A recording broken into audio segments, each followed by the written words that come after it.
What is up, YouTube? I figured I'd make this video to talk more about, well, demonic entities and, well, all their properties, and the movies give them more power than you want to realize.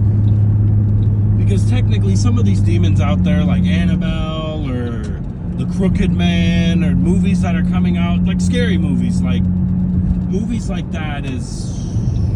Holy fucking shit, what the fuck, dickhead?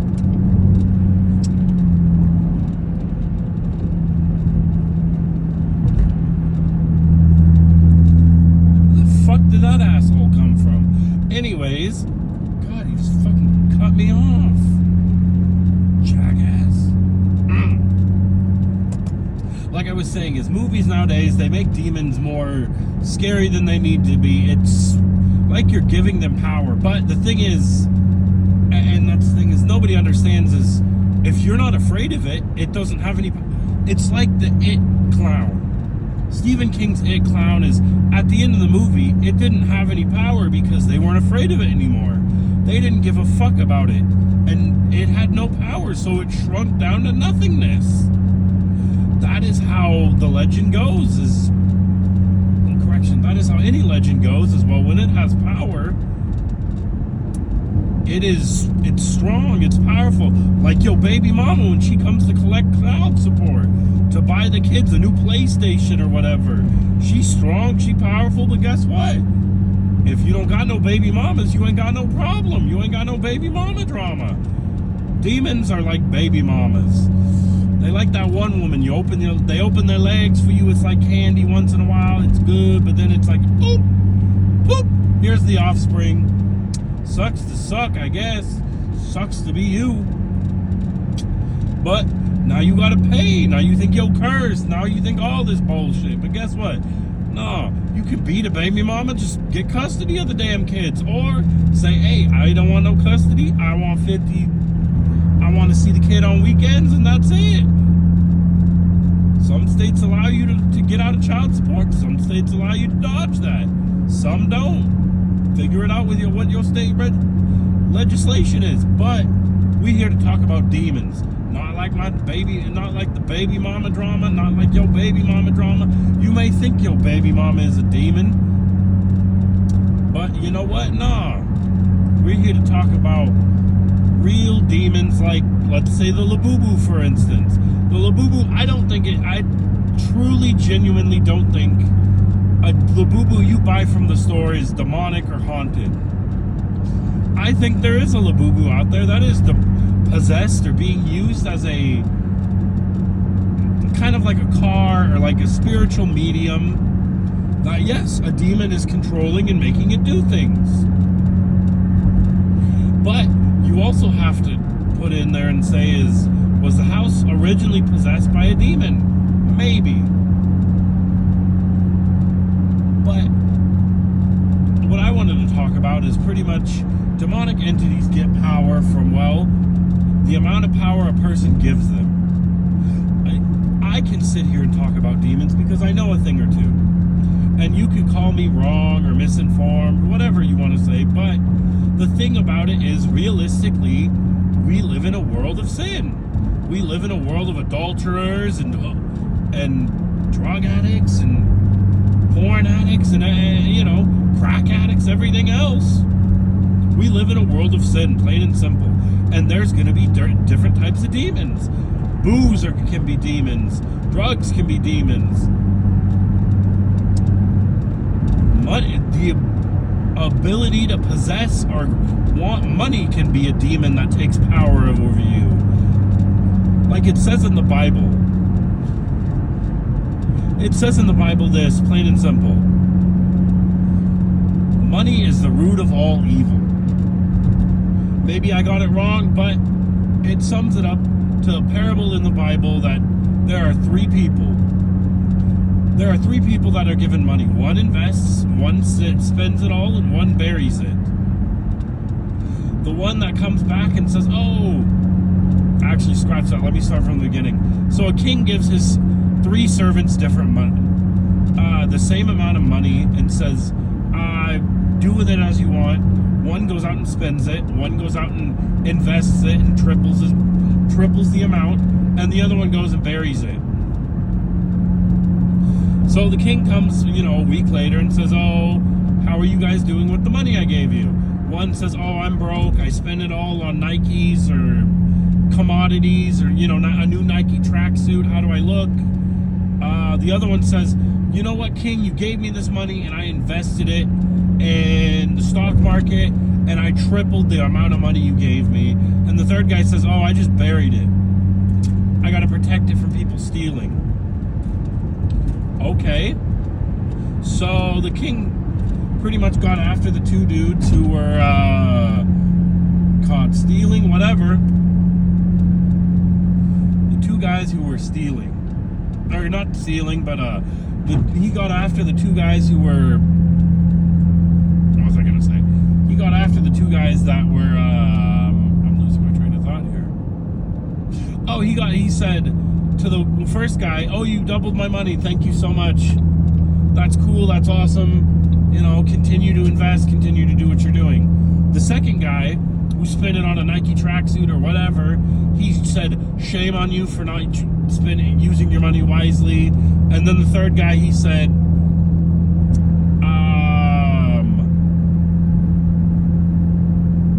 actually, I don't remember what happened to the third guy, but I know it wasn't wise of him to save his money in a hole and protect it from the world.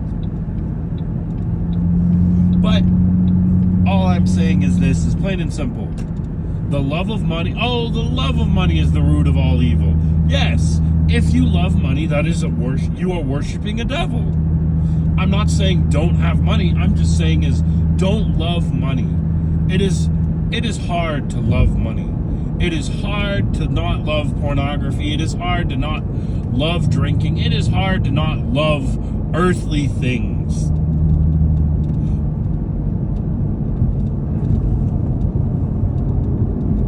And that's the beauty of it is, guess what?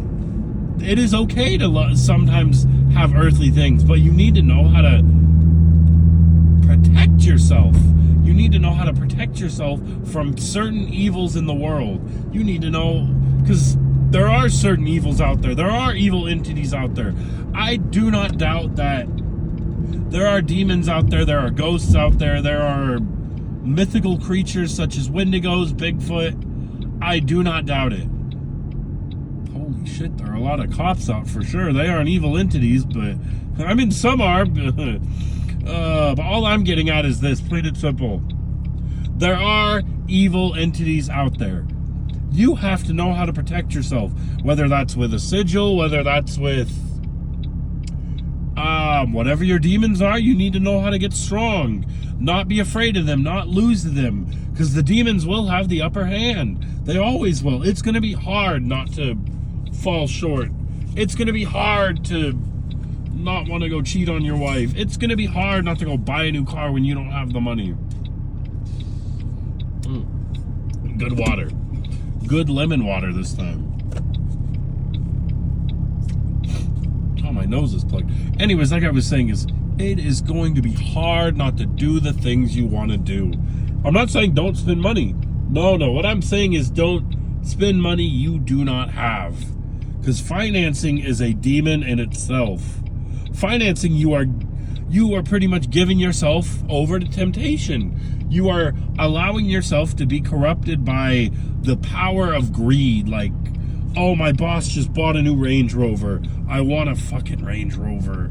Hell yeah, let me get a Range Rover. All right, save up your money, invest, build up your money. And go out and get a Range Rover if you want a Range Rover. Not today. I'm driving the speed limit, dickhead. My nose is plugged again. Damn. Anyways, like I was saying, saving your money is wise to do. If you are in need of a car, though, that's where financing should be.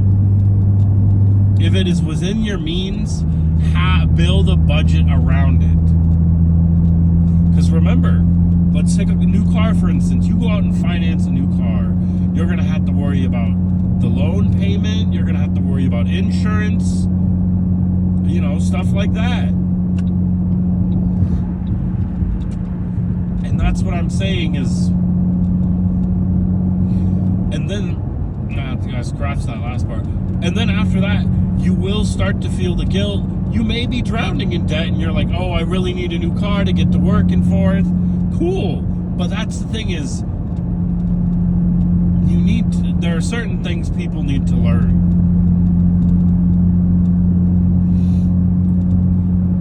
And on top of that, back to what I was talking about, gone on a little tangent there, sorry, but that's the thing is, there are the 7 deadly sins: greed, lust, pride, envy, and wrath. Everybody has them. Everybody's a key master in them. In one of the categories, some people love money. Some people lust after women or men or whatever your sexuality is. Some people love eating too much. Like, that's the thing is, it is okay to eat. Overindulging yourself, though, is a sin. Or, actually, correction, greed doesn't even have to be greed doesn't even have to be food. It can be, like I said, is you could lust, or not lust, but be wanting someone's life, someone's car, the boss's promotion. You could be pissed off that a coworker you don't like got the promotion. That's the thing is, that allows demons to take hold of your life.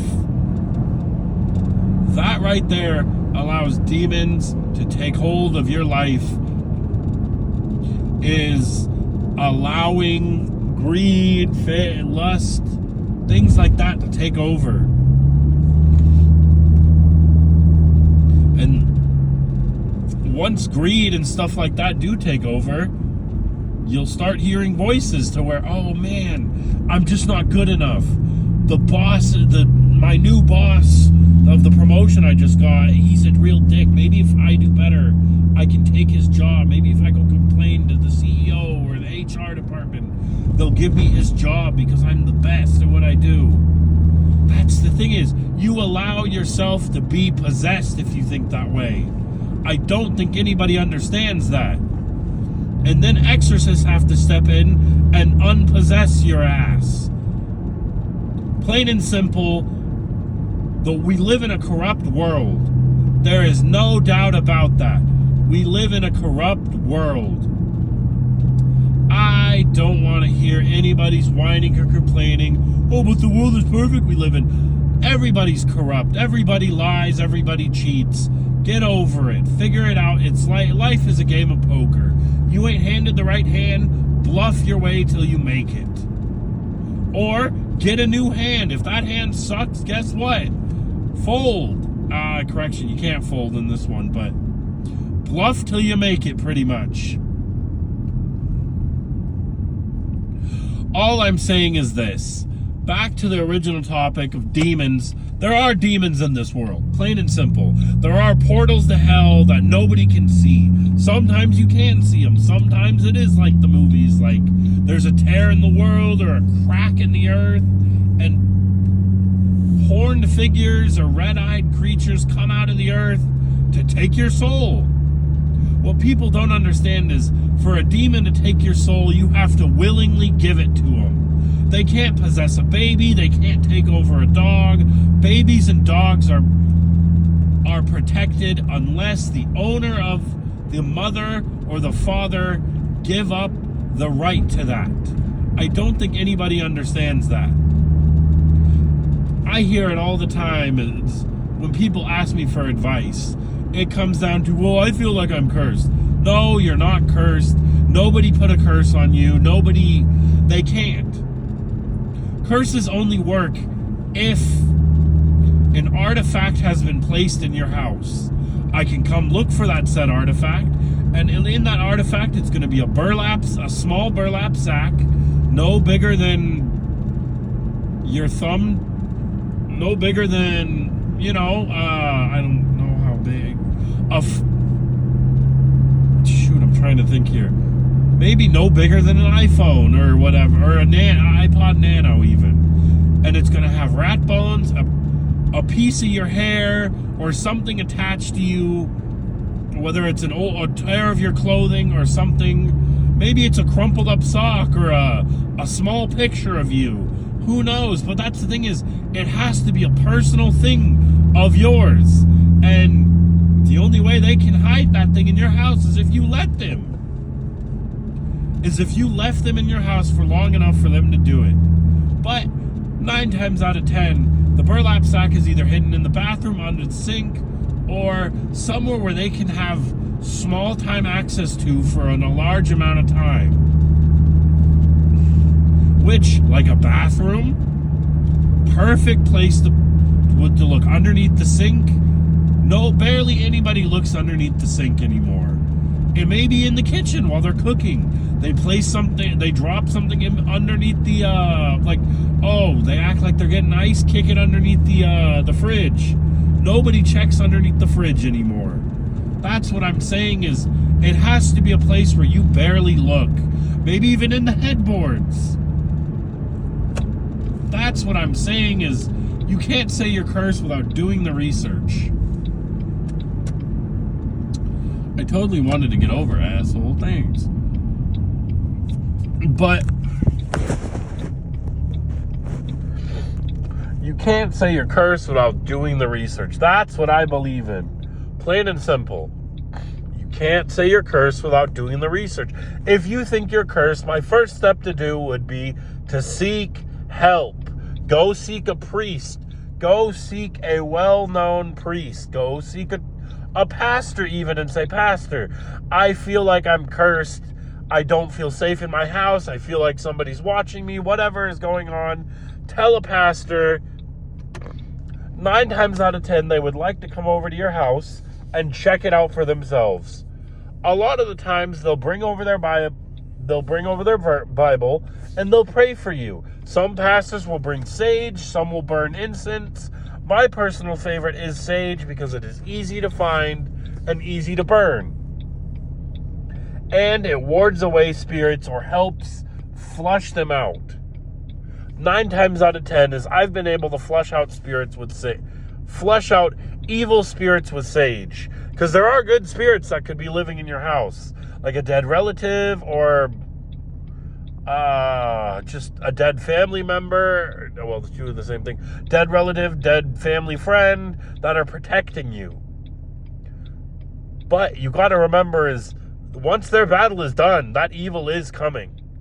And there is no stop. There are certain ways you can protect yourself. Put up crucifixes, put up crosses, and just have the house blessed once a week. If that doesn't help, or if that helps, have it slowly be blessed once a month, and then have it be blessed once a year. Treat it like a mosquito infestation. Treat it like a pest infestation. There are exterminators out there. You just have to go looking. That's what I've learned, is as soon as you go looking, actually scratch that. Once you go looking for help, the problems will arise. The problems will be listed down. And exorcists are like doctors. Your house, your body, your mind, they are the patients that we focus on. I myself focus on more of looking for physical attachments, what the demons attach themselves to, how the demons got there, stuff like that. And if I can't find those physical attachments or, those soul bonds that they forged themselves with, maybe it's an unsuspecting, I received a teddy bear for my birthday, or like the Annabelle case, it was a Raggedy Ann doll or something. I received this haunted game in the mail. I don't know. I got this game from GameStop on sale. All right, perfect. Perfect example. Games can be haunted. Objects can be haunted, yes.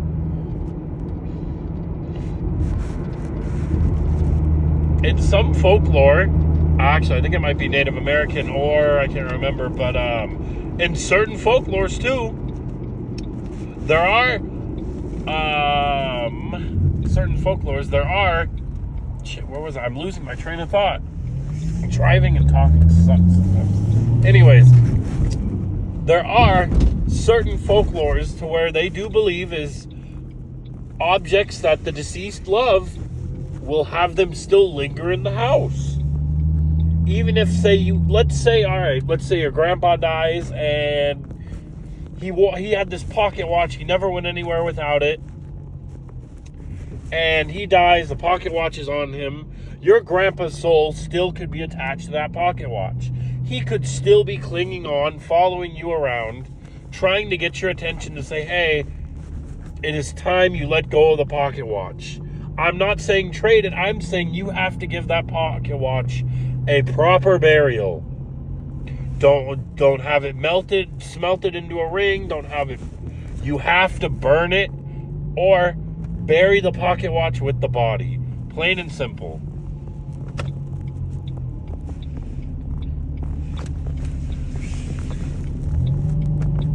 That is how you handle it. Plain and simple is you bury the pocket watch with the body and just, talk with it as you bury it and say, hey, it's okay. I'm going to put the pocket watch to rest. It's going to be safe with you. You can pass on. You're not leaving your pocket watch behind.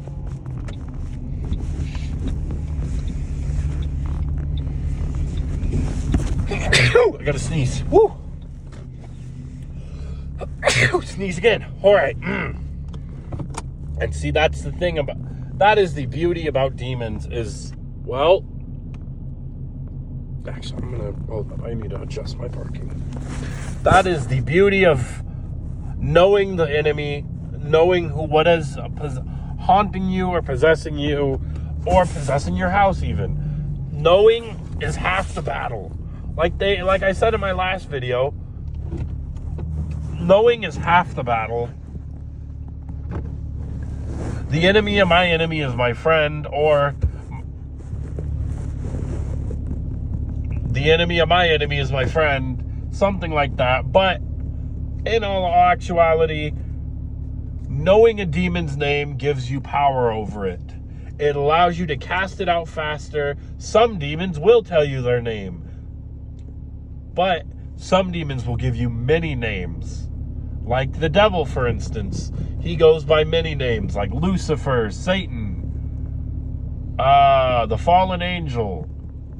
There are so many out there I don't even know, but hey, I made it home safe, guys. You guys have a good night, and peace.